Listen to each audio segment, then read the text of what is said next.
আমাদের ক্যাম্পাসে আমরা নাই, পুলিশ আছে। আমাদের ক্যাম্পাসে সামনে না যাই। আমাদের উপর অ্যাটাক করছে, তাই আমরা হচ্ছে আজকে আপনারা শুনছেন যে সিনেটে হল ভ্যাকেন্ট করার একটি নির্দেশনা আসতে পারে, সেই লক্ষ্যে মিটিং বসেছে।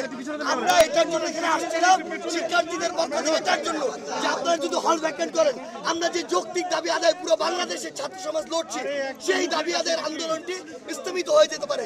এই জন্য আমরা আসছিলাম যে আমাদের স্যারদের কিংবা সিন্ডিকেট মেম্বারদেরকে এটা বলবো যে আপনারা হল ভ্যাকেন্ট করবেন না। আমাদেরকে প্রথমে রাজু ভাস্কর্যে সেখানে পুলিশ দিয়ে বাধা দেওয়া হয়। যখন আমরা বাধা বেরিয়ে আসছিলাম তখন আমাদের উদ্দেশ্যে গ্রেনেড ছোড়া হয়। এই সাহস পুলিশ কোথায় পেল? পুলিশকে এই ক্যাম্পাসে ঢুকার অনুমতি কে দিল? ঢুকার পরেও তারা শিক্ষার্থীদের উদ্দেশ্য করে গ্রেনেড মারার সাহস এবং অনুমতি কার থেকে পেল? এই জবাব পুলিশকে দিতে হবে। ঢাকা বিশ্ববিদ্যালয়